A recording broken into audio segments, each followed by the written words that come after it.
மாலைமுரசு நேயர்கள் அனைவருக்கும் வணக்கம். இன்றைய வர்த்தக முரசு நிகழ்ச்சியில் சந்தைகளை பற்றி நம்ம பார்க்க போகிறோம். சந்தை போன வாரம் எப்படி இருந்தது, இனி வரும் நாட்களில் அதன் ஏற்ற இறக்கங்கள் எப்படி இருக்குங்கிறத பற்றி தான் பார்க்க போகிறோம். அது மட்டும் இல்லாமல் அரசு பல சலுகைகளை மக்களுக்கு வழங்கியிருக்காங்க, அறிவிச்சிருக்காங்க திட்டங்களை. அந்த திட்டங்கள் மக்களுக்கு எந்த அளவுக்கு பயன் தருங்கிறத பற்றி திரு உத்தம்குமார் அவர்கள் பங்கு சந்தை நிபுணர் வந்திருக்காரு நமது அரங்கிற்கு. அவங்க கிட்ட பேசலாம். வணக்கம் சார். வணக்கம் நேயர்களே.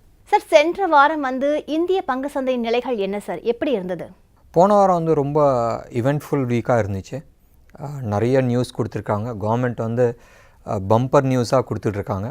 ஒன்று ஆல்மோஸ்ட் ஒரு 7 லட்சம் கோடி ஹைவேஸ் கட்டுறதுக்கோசரம் பாரத் மாலான்ற ஒரு கான்செப்டில் 4 லைனாக ஒவ்வொரு சைடும் 8 லைனாக அக்ராஸ் இந்தியா ரோடு போடுறதுக்கான ஒரு 7 லட்சம் கோடி இன்வெஸ்ட்மெண்ட் எடுத்துகிட்டு வந்திருக்காங்க. இது பல விதத்தில் கவர்மெண்ட்டுக்கு நல்லது, நேஷனுக்கு ரொம்ப நல்லது. அடுத்தது எடுத்து பார்த்திங்கன்னா செவ்வாய்க்கிழமைக்கு ஆஃப்டர் மார்க்கெட் ஹவர்ஸ் அரௌண்ட் 4:35 பக்கமாக 2,11,000 கோடி பப்ளிக் செக்டர் பேங்க்ஸில் ரீகேபிட்டலைசேஷன்ஸ்க்கோசரம் ஒரு அமௌண்ட் கொடுத்தாங்க. ஸோ க்ளோஸ் டு அபவுட் 10 லட்சம் கோடி கவர்மெண்ட் இன்வெஸ்ட் பண்ணியிருக்கிறாங்க. இந்த 10 லட்சம் கோடின்றது இந்த மார்க்கெட்டில் இப்போதைக்கு இருக்கிற இந்த பொருளாதார தேக்க நிலைன்னு நம்ம சொல்லலாம். இந்த ஒரு சூழ்நிலை நீங்கிறதுக்கான சான்சஸ் நிறைய இருக்குது உங்களுக்கு. இந்த 2 பர்டிகுலர் நியூஸ்னால் மார்க்கெட் போன வாரம் ரொம்ப நல்லா இருந்துச்சு. டெக்னிக்கலி அந்த சப்போர்ட் லெவல், அந்த ரெசிஸ்டன்ஸ் லெவல் ஈஸியாக பிரேக் ஆச்சு. அந்த 10,200 லெவலில் அது ப்ரீவியஸ் ஹை லெவலில் ஈஸியாக பிரேக் ஆச்சு. அதுவும் பிரேக் ஆனது வெரி ஹை வால்யூமோட பிரேக் ஆகிருக்கு. ஸோ இந்த ஹை வால்யூமோட பிரேக் ஆகிறதுக்கான டெக்னிக்கல் லெவல்ஸ் நீங்கள் எடுத்து பார்த்தீங்கன்னா இந்த ப்ரீவியஸ் ஹைன்ற அந்த 10,213 லெவலில் it will become a support. நம்மளால் அது ஒரு சப்போர்ட் லெவல் ஆகும். ஸோ இன்னும் இப்போ இருக்கிற இந்த கரண்ட் லெவல்லேருந்து கீழே வந்துச்சுனால் அந்த 10,200 10,210 அந்த லெவல் ஒரு ஸ்ட்ராங் சப்போர்ட் ஏரியாவாக இருக்கும். இது மட்டும் இல்லை, நீங்கள் ஓவராலாக பேங்க் நிஃப்டி எடுத்துக்கிட்டிங்கன்னா, இன்ஃபேக்ட் போன வாரத்தில் ஒன் ஆஃப் தி மேஜர் பெனிஃபிஷரின்னு நம்ம எடுத்து பார்த்திங்கன்னா பேங்க் நிஃப்டி அந்த 24,000 பிரேக் ஆகிருந்துச்சு. டியூஸ்டே நியூஸ்னால் புதன்கிழமைக்கு பெருசாக மேலே போச்சு. ஸோ இந்த லெவல் எல்லாமே ரொம்ப நல்லாயிருக்கும்.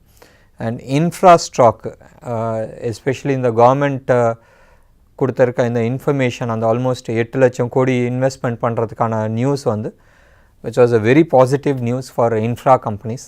எஸ்பெஷலி எல்என்டிஸ் ரொம்ப நல்ல பர்ஃபார்மன்ஸ் கொடுத்துருக்கு. மற்ற எல்லா இன்ஃப்ராவும், அதாவது இந்த ரோடு சம்மந்தப்பட்ட அத்தனை கம்பெனிஸ் ஆகட்டும், சிமெண்ட் ஸ்டாக் ஆகட்டும், ஸ்டீல் ஸ்டாக் ஆகட்டும், இது எல்லாமே பாசிட்டிவ் பிரேக் அவுட்ஸ் கொடுத்துருக்கு உங்களுக்கு. இது ரொம்ப நல்ல நியூஸாக இருக்கும் உங்களுக்கு. ரொம்ப தெளிவாக விளக்கம் சொன்னீங்க சார். இந்த வாரம் பப்ளிக் செக்டர் வங்கிகளுக்கு 25% உயர்ந்திருக்கு. இதுக்கு என்ன காரணம் கொஞ்சம் சொல்லுங்கள். முக்கியமான காரணம் கிடையாது. நீங்கள் எடுத்து பார்த்தீங்கன்னா லாஸ்ட் ஒரு 2-3 இயர்ஸாகவே எஸ்பெஷலி ரகுராம் ராஜன் ஒரு ஸ்ட்ரிக்ட் ரூல் போட்டார். என்ன போட்டார்னா, எந்த கவர்மெண்ட் பேங்க் ஆகட்டும், அதாவது பப்ளிக் செக்டர் பேங்க் ஆகட்டும் இல்லை ப்ரைவேட் செக்டர் பேங்க் ஆகட்டும், அவங்களோட ரியல் என்பிஎஸ் வெளியில் காட்டல. என்பிஎஸ்ன்னு வரா கடன், அந்த கடனுக்கான வட்டியும் வரல, கடனும் வரலன்றது அதை ஒரு என்பியாக தான் வச்சுருந்தாங்க. இப்போ யாராச்சும் ஒருத்தர் கடன் வாங்கியிருக்கிறாங்க, அவங்க திருப்பி செலுத்தலைன்னு சொன்னால் அது வெளியில் இது வரா கடன்றது சொல்கிறதில்ல, எந்த பேங்க்குமே சொல்லாத வச்சுருந்தாங்க. அண்ட் அது கொஞ்சம் கொஞ்சமாக பிட்டாக தான் விட்டுக்கிட்டு இருந்தாங்க. கரெக்டாக அந்த குவார்ட்டர்லி ரிசல்ட் கொஞ்சம் நாளைக்கு முன்னாடி மேபி ஒரு எழுதி வாங்கிப்பாங்க, இது ரீஷெட்யூல் பண்ணுறோன்ற மாதிரி எழுதி வாங்கிட்டு இருந்தாங்க. இது மேபி பேங்க்ஸ் அவங்களோட வரா கடன் எல்லாமே புக்ஸில் தான் வச்சுருந்தாங்க, உள்ளே வெளியில் காட்டாத, ஜென்ரல் பப்ளிக் காட்டாத வச்சுருந்தாங்க. ரகுராம் ராஜன் ரொம்ப கிளியர் கட்டாக இன்ஸ்ட்ரக்ஷன்ஸ் கொடுத்தாரு. 2016 இந்த டீட்டெயில்ஸ் ஃபுல்லாக வெளில வந்தாகணும். 2017 மார்ச்சுக்குள்ளே இவங்க கம்ப்ளீட் என்பிஏ டீட்டெயில்ஸ் பப்ளிஷ் பண்ணி ஆகணும். அண்ட் மோர் தென் 3 months வட்டி வரலன்னு சொன்னால் அதை ஒரு என்பிஏவை டிக்ளேர் பண்ணி அடுத்த ஒரு 3 monthsக்குள்ளே வரலன்னு சொன்னால் எவ்வளோ கடன் அவங்க கொடுத்துருந்தாங்களோ அந்த கடனுக்கான கேஷை இவங்க ரிசர்வில் எடுத்து வச்சுருக்கணும். ஏன்னா இவங்களுக்கு வரா கடனை இவங்க ஒருத்தர் கடன் கொடுக்குறாரு, ஆனால் இவங்களுக்கு ஒரு எஃப்டி போட்டிருக்காங்கன்னா அந்த எஃப்டியை அவங்க க்ளோஸ் பண்ணுறாங்கன்னா இவங்க கேஷ் கொடுத்து தான் ஆகணும். இது மாதிரி ஒரு ட்ரிக்கி சிச்சுவேஷனில் கவர்மெண்ட் ஆர்பிஐ ரொம்ப கிளியர் கட் இன்ஸ்ட்ரக்ஷன்ஸ் கொடுத்துருந்தாங்க public sector bank as well as for private sector bank. என்னதுன்னா, இந்த வரா கடனுக்கு என்ன அமௌண்ட் இருக்கோ அந்த அமௌண்ட்டை வந்து நீங்கள் ஒதுக்கி வைக்கணுன்றது. இப்போ வந்து என்ன ஆச்சுன்னா, எனக்கு வந்து ஒரு கேபிட்டல் வந்து ஒரு 10,000 ரூபா இருக்குது. இந்த 10,000 ரூபாவில் வந்து நான் வந்து வெளியில் கடன் வந்து 9,000 கோடி நான் கொடுத்துருக்குறேன். ஒரு 9,000 ரூபா நான் கொடுத்துருக்குறேன். கையில் இருக்கிறது வெறும் 1000 ரூபா தான் இருக்குது. எனக்கு எஃப்டி வந்து நாளைக்கு வந்து மெச்சூரிட்டி ஆகுது. அந்த மெச்சூரிட்டியில் வந்து ஒரு 5,000 ரூபா நான் கொடுக்கணும்னு சொன்னால், எனக்கு கடன் கொடுத்தவங்க வந்து காசு கொடுக்கல, நான் கொடுக்க முடியாதுன்னு சொல்ல முடியாது. ஸோ இதனால் என்ன ஆச்சுன்னா, இந்த பேங்கிங் செக்டாருக்கு உள்ளே வந்து இந்த லெண்டிங்கிறது, அந்த ஷார்ட் டேர்ம் லெண்டிங்கிறது ரொம்ப ரிக்குவயர்மெண்ட் வர ஆரம்பிச்சிச்சு. அண்ட் ஒரு ஸ்டேஜில் என்ன ஆச்சுன்னா, இந்த என்பிஏன்றது மோர் தென் 5%, 6%, 10% லெவல்லாம் டச் பண்ண ஆரம்பிச்சிச்சு, விச் இஸ் வெரி டேஞ்சரஸ். இந்த லெவலில் எடுத்து பார்த்திங்கன்னா நிறைய சின்ன சின்ன பேங்க்லாம், ஐஓபி, இந்தியன் பேங்க் மாதிரி பேங்க்ஸ் எல்லாம் வந்து நிறைய பாதிக்கப்பட்டுச்சு. இவங்க தான் வந்து நிறைய ஹை என்பிஎஸில் இருந்தாங்க. And of course big companies like எஸ்பிஐயே வந்து பெரிய லெண்டிங்ஸ்லாம் கொடுத்துருந்தாங்க. Especially infra companies, tech companies, airlines, இது மாதிரி கம்பெனிஸ்க்கெலாம் கொடுத்துருந்தது வந்து வரல, அந்த கடன்லாம் வரல. இது எல்லாமே வந்து கவர்மெண்ட்டோட இன்ஸ்ட்ரக்ஷன்னால், RBI இன்ஸ்ட்ரக்ஷன்னால் they had to say it out. இப்போ வந்து என்ன ஆச்சுன்னா, என்னோடய டோட்டல் கம்பெனியோட மதிப்பு வந்து 2 லட்சம் கோடின்னு சொன்னால், என் வராத கடனை வந்து ஆல்மோஸ்ட் ஒரு 1,80,000 போச்சுன்னா 20,000 கோடி தான் என்னோடய மதிப்பு. ஸோ இப்போ இருக்கிற சூழ்நிலையில் இவங்க அந்த 20,000 கோடிக்கு தான் வந்து வியாபாரம் பண்ணி ஆகணுன்ற ஒரு கட்டாயம். என்னோட ஆக்சுவல் வந்து என்ன ஆகுதுன்னா 2 லட்சம் கோடி. பட் என் கையில் இப்போதைக்கு இருக்கிற கேஷ், அதாவது வரா கடன் போக மீதி இருக்கிற கேஷ் எடுத்துக்கிட்டோன்னா ஒரு 20,000 கோடி இருக்குனால், இந்த 20,000 வச்சு அந்த 1,80,000 வந்து சர்வ் பண்ண முடியாது. ஸோ இது மாதிரி இருக்கும்போதும் பேங்க்கோட நிலைமை வந்து ரொம்ப மோசமாக இருந்திருக்கும். ஸோ இந்த இதுக்கு வந்து நிறைய இதுக்கு முந்தின இருந்த கவர்னர் ரகுராம் ராஜா ஆகட்டும், இல்லை இப்போ இருக்கிற கவர்னர், இவங்க 2 பேருமே வந்து இன்சிஸ்ட் பண்ணிட்டு இருந்தது என்னதுன்னா, கவர்மெண்ட்டை வந்து கேபிட்டல் இன்ஃப்யூஸ் பண்ணும். இந்த கேபிட்டல் இன்ஃப்யூஸ் பண்ணணும்னு சொன்னால் கவர்மெண்ட்டுக்கு வந்து அகெயின் இன்னொன்று ஒரு ட்ரிக்கி சிச்சுவேஷன். இவங்க வந்து இவங்களோட கேஷ் உள்ளே எடுத்துகிட்டு வந்தால் கவர்மெண்ட்டை கையில் கேஷ் கிடையாது. அந்த கேஷ் உள்ளே எடுத்துகிட்டு போது பட்ஜெட் டெஃபிசிட் ஆகும். இந்த இது எல்லாமே வந்து ட்ரிக்கியாக வந்து இது பண்ணனால கவர்மெண்ட் வந்து இந்த 2,11,000 கோடி இன்டர்னல் இது மூலமாக அவங்க எடுத்துகிட்டு வந்தாங்க. ப்ளஸ் பாண்ட் மார்க்கெட்டில் வந்து நீங்கள் வந்து அக்வயர் பண்ணிக்கலாம். ப்ளஸ் பேங்க்ஸே வந்து அவங்க ஓன் கேபிட்டல் ஜென்ரேட் பண்ணலான்ற அந்த பேசிஸில் வந்து 2,11,000 கோடி உள்ளே எடுத்துகிட்டு வந்ததில் 2 அட்வான்டேஜ் இருக்குது. ஒன்று வந்து இப்போ இந்த 2,11,000 கோடி இது வந்து ஒரு பேங்க்குக்கு மட்டும் போகாது, எல்லா பப்ளிக் செக்டர் பேங்க்குக்கும் போகும், பேஸ்ட் ஆன் சம் ஃபார்முலாஸ். இதை வந்து ஏற்கனவே ஒர்க் அவுட் பண்ணது. இதில் மேஜராக வந்து எஸ்பிஐக்கு, பேங்க் ஆஃப் பரோடாவுக்கு, பஞ்சாப் நேஷ்னல் பேங்க்குக்கு தான் இந்த மேஜர் கேஷ் போகும். மீதி எல்லாத்துக்குமே வந்து சின்ன அமௌண்ட் போகும் உங்களுக்கு. ஸோ இது வந்து அமௌண்ட் உள்ளே வர ஆரம்பிச்சிச்சுனால் இவங்களால் இன்னும் நல்லா ஏர்னிங்ஸ் பண்ண முடியும். இந்த ஏர்னிங்ஸ் பண்ண முடியுன்றது ஒரு மேஜர் ஃபேக்டர். இந்த ஒரு ரீசன்னால் பப்ளிக் செக்டர் பேங்க்ஸ் இவ்வளோ நாளாக under performing, almost close to about 3 years வந்து அண்டர் பர்ஃபார்மிங்ஸில் இருந்துச்சு.